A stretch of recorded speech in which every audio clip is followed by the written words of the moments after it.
اللہ جس سے بچانا چاہتا ہے اللہ انسان کو انسان کی غلامی سے.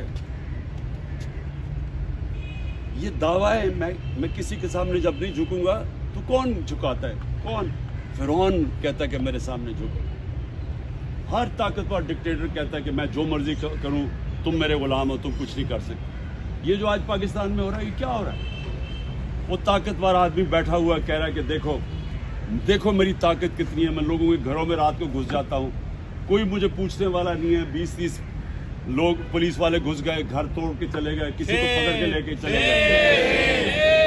جو آپ کی ابھی ایک بھکلا تھی آپ کی, اس کو انہوں نے 2 دن پہلے اس کو اٹھا لیا رات کو جا کے گھر سے کہ جی مومنہ خان کہ جی وہ جیو فینسنگ کے اندر وہ زبان پاک میں نظر آئی تھی.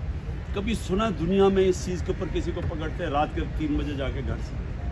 دہشت پلائی ہوئی ہے کہ ہم وہ طاقت ہے, ہم جو مرضی چاہے کر سکتے ہیں, آپ ہمارے غلام ہیں. دیکھیں یہ آپ نے سمجھنا ہے کہ غلام قوم کبھی اس کا مستقبل نہیں ہوتا. غلام صرف اچھے غلام بن سکتے ہیں, غلاموں کی کبھی پرواز اوپر نہیں ہوتی.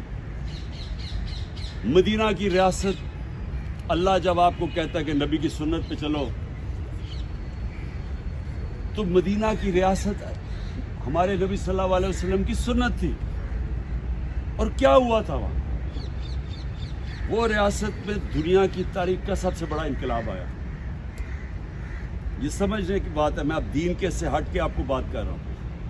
میں ایز ایک تاریخ کا تجزیہ نگار بات کر رہا ہوں. آپ 625 جنگ بدر 313 لوگ لڑنے والے,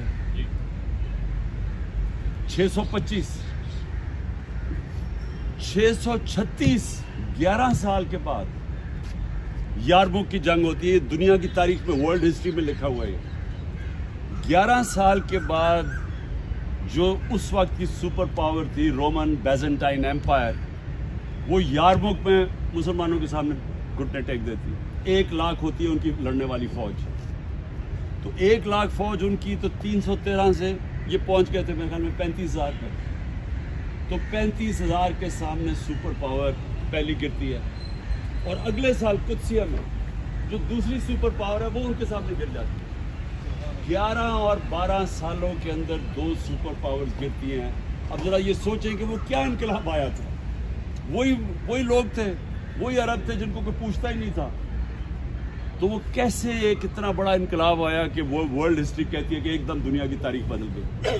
اگلے 700 سال تک دنیا کی سپر پاور بنے رہا.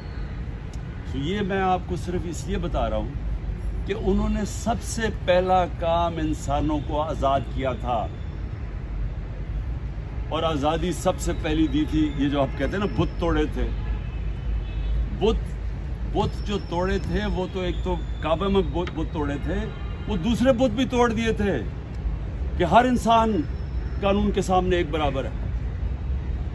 ایک حضرت عمر کے دور میں واقعہ ہوتا ہے, ایک شہزادہ مسلمان ہو جاتا ہے, طواف کر رہے ہوتے ہیں خانہ کعبہ کا, ایک غلام کا پیر آ جاتا ہے اس شہزادے کی اس کے اوپر چوغے پہ, وہ اس کو مارتا ہے.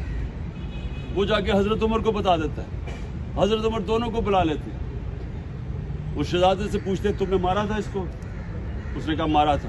اس نے کہا غلام کو واپس مارو. وہ اسلام ہی چھوڑ کے چلا جاتا ہے شہزادہ. لیکن مسلمانوں کا جو انصاف تھا